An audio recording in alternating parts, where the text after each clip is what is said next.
2003 del 25 de noviembre del Consejo de Europa, en donde fundamentalmente se regula el estatuto de los nacionales de terceros países residentes de larga duración.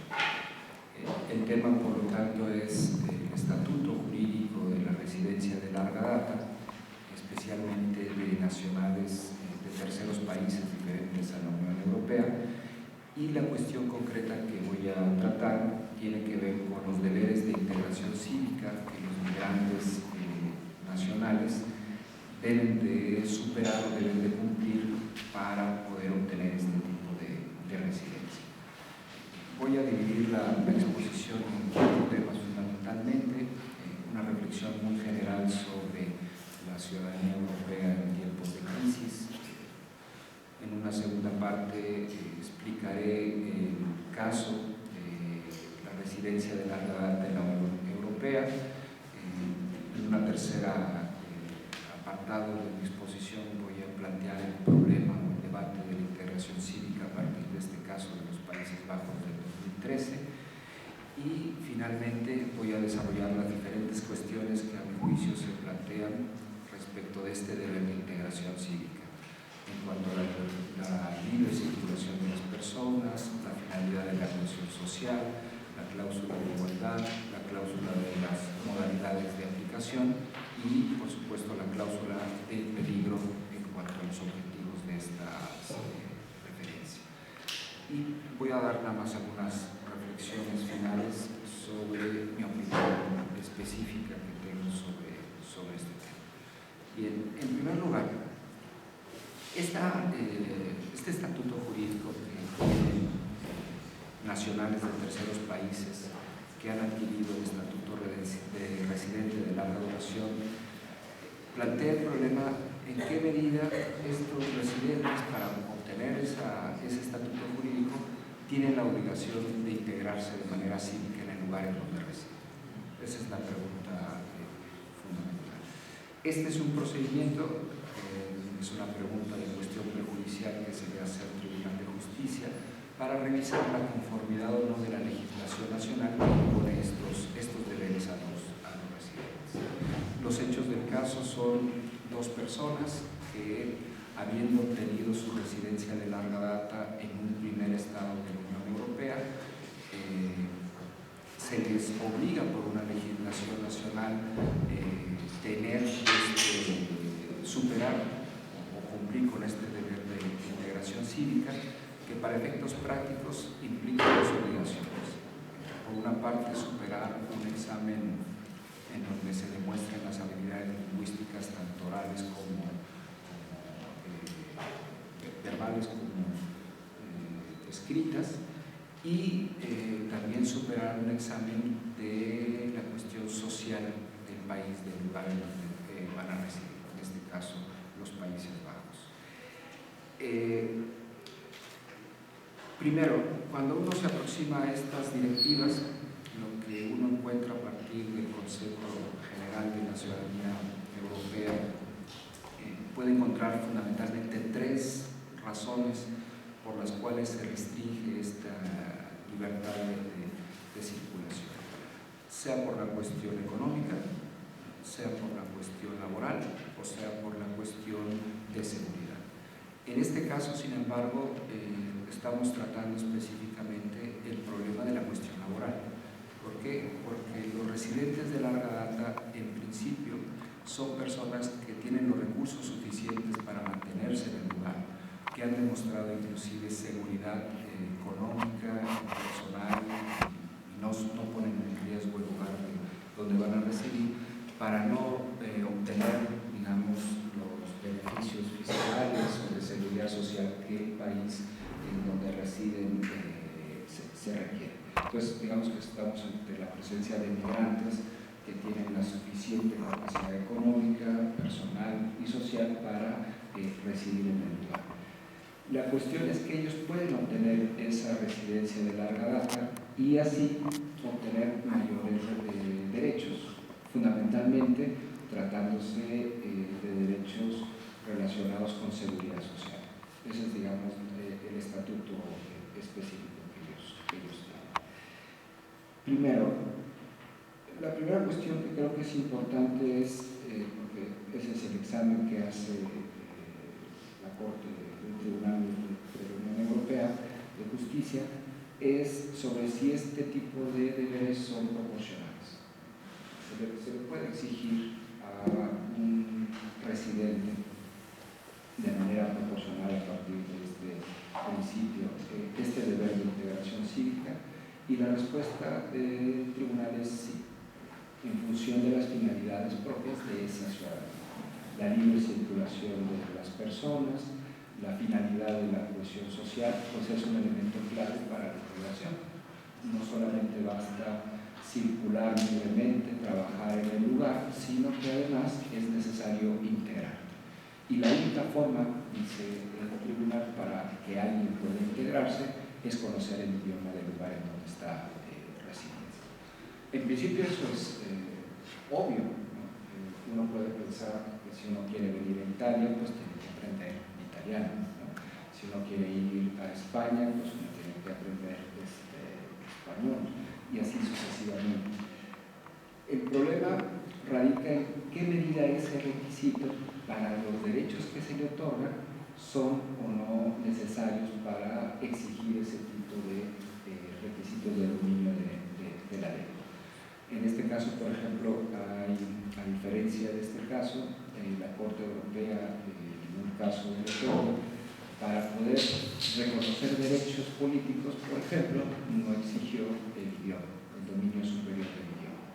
Entonces, esa es una primera consideración en cuanto a que la finalidad de este tipo de requisitos no solamente están relacionadas con la finalidad propia del estatuto de una ciudadanía en general, sino con los derechos que se le otorgan relacionados con ese tipo de estatutos que se le va a reconocer.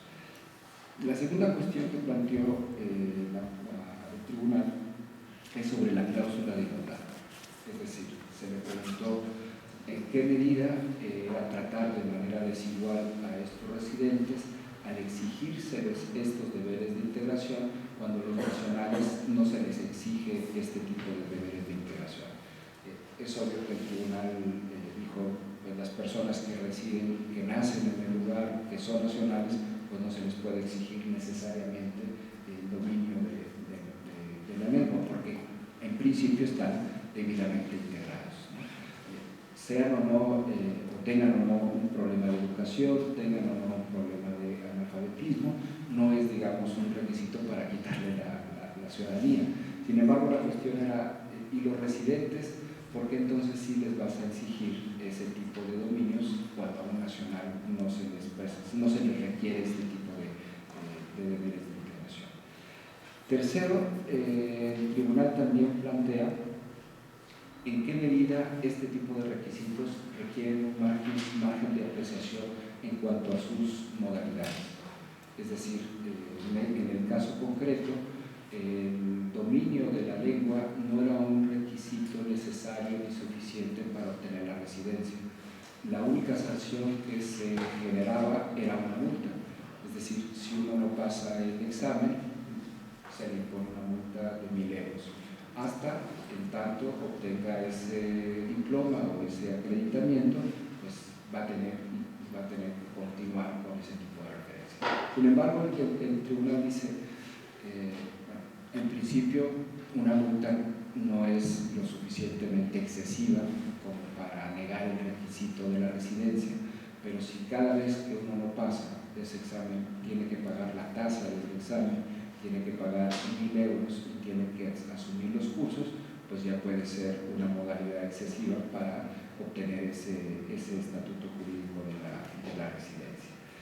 Y finalmente habla también sobre la integración sociocultural, es decir, no solamente basta que el residente obtenga las habilidades verbales y escritas de la lengua, sino que además tiene que conocer la cultura. O sea, si alguien quiere vivir en Italia, pues hay que aprender a comer bien pasta, ¿no? Yo, con mis amigos italianos, me han regañado mucho porque a la lasaña le quiero poner picante, entonces eso es inconstitucional, ¿verdad? Entonces no se puede.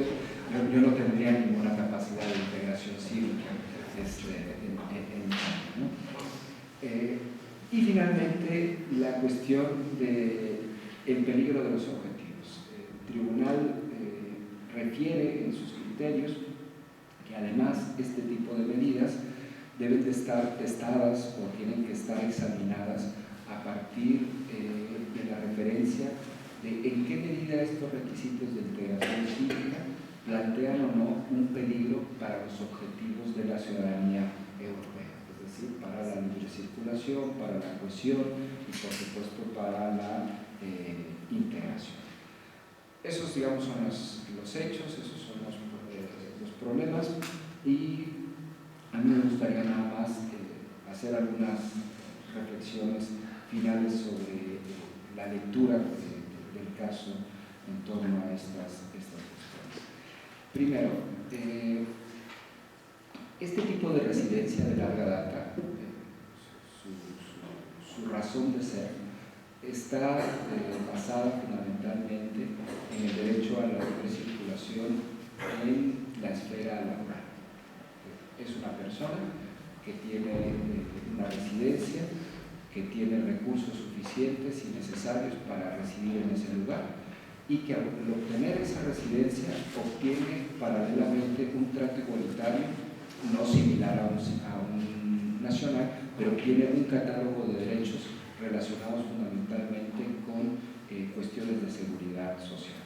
No obstante, este residente, para obtener la residencia, tiene que haber acreditado también que tiene recursos suficientes para no hacer uso de ese tipo de servicios, y también tiene que haber demostrado un seguro para obtener ese tipo de beneficios. Es decir, es un residente que en principio ha demostrado que es autosuficiente para resolver sus problemas de seguridad social. Sin embargo, no obstante que él tenga esa capacidad económica o esa capacidad laboral, se le exige el deber de integración cívica. Y ahí la primera reflexión que tengo es en qué medida, desde la perspectiva del principio de proporcionalidad, es razonable exigirle a alguien, por más deseable que sea la integración cívica, un deber que no corresponde a los derechos que lo tiene. Porque en principio él obtiene prestaciones económicas, que son, digamos, prestaciones que él mismo genera por el lugar en donde está trabajando, y que en principio no son necesarias ni suficientes para residir en el lugar. Esto se conecta directamente con el criterio que les comentaba de la Corte Europea del caso Letón, en donde en ese caso sí la Corte Europea señaló que es razonable exigir el dominio de la lengua, en este caso como un requisito para ser electo en el Parlamento letón, porque el único idioma del Parlamento es el letón. Pero lo que dijo la Corte Europea fue que no se podía exigir dominio superior, sino dominio básico era suficiente para poder obtener, digamos, el requisito de ser electo. Entonces, en este caso, la primera reflexión que creo que es importante examinar, y que creo que el Tribunal de la Unión Europea no lo hace en esa perspectiva, es si se va a reconocer la racionalidad o la proporcionalidad de este tipo de deberes, deben de ser proporcionales en función de los derechos que se otorgan relacionados con el estatuto jurídico de la residencia. Y una segunda consideración que creo interesante es en qué medida estos deberes de integración cívica son realmente necesarios y suficientes para garantizar no solamente la libre circulación de las personas, sino también la cohesión. Sobre todo en esta idea, porque la lectura que yo hice en términos de la ciudadanía europea, la idea central, yo no soy europeo, ustedes deben conocer más, es que se une o se reconoce esta libertad de circulación para que cada quien se pueda favorecer la economía, se pueda favorecer la integración, el espacio europeo, pero protegiendo la identidad de cada quien, protegiendo la posibilidad de mantener, digamos, su propia identidad nacional. Es decir, exigirle a un italiano que va a vivir en Holanda necesariamente manejar ¿cómo se llama? El idioma neerlandés, pues, a lo mejor, si no es necesario para su trabajo, es una carga excesiva de integración. Yo creo que puedo superar, evitar ponerle picante a la lasaña, ¿no?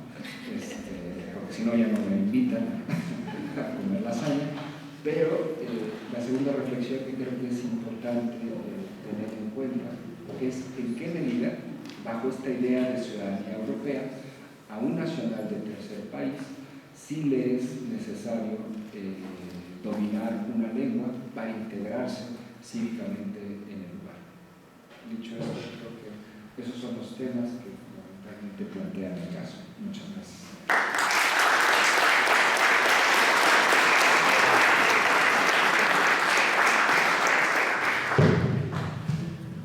Bueno, como vemos, este módulo o panel ha contado con unos panelistas de lujo y podemos señalar cómo la profesora Marilisa de Amico, en primer lugar, hizo unas importantes consideraciones sobre lo que es la familia y la dignidad como una gran conquista de la modernidad, y a partir de allí desarrolló el derecho de los migrantes al reconocimiento a la vida familiar y a la unidad familiar. Para tal efecto, trajo algunos casos emblemáticos de protección a este derecho hechos por la Corte Europea. Igualmente puso de presente aspectos bien importantes sobre discriminación indirecta. La profesora Elena Riocchio nos habló a través de casos emblemáticos sobre lo que es el derecho a la libertad personal, y un aspecto muy importante es casi que la prohibición de no criminalización de la inmigración. Igualmente, dentro de la estructura de su disertación, expuso las causas exógenas y endógenas del fenómeno migratorio, básicamente circunscritas a la libertad personal y al habeas corpus. El profesor Luis Efraín Ortega ha hecho un importante análisis de una sentencia del Tribunal Europeo donde se señala o se tocan aspectos del Estatuto de Residencia de larga data e igualmente los deberes que los inmigrantes deben llenar, ese deber de integración cívica y el criterio de proporcionalidad. Entonces, está abierto si hay alguna pregunta para los panelistas. Si no hay preguntas, un receso de 15 minutos para un café y continuamos con la próxima mesa.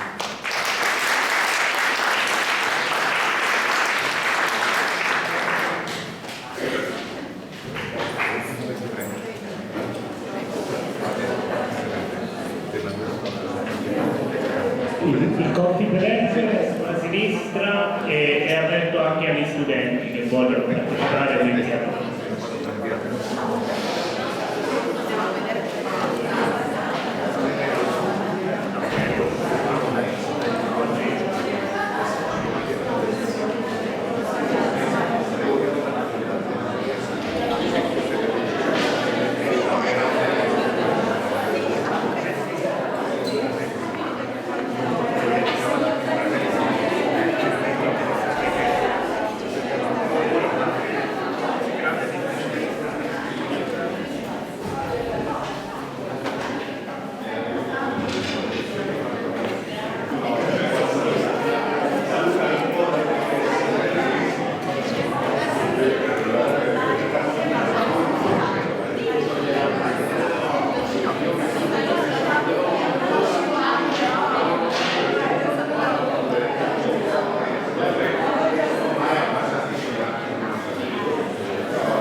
ma si esce fuori.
imagen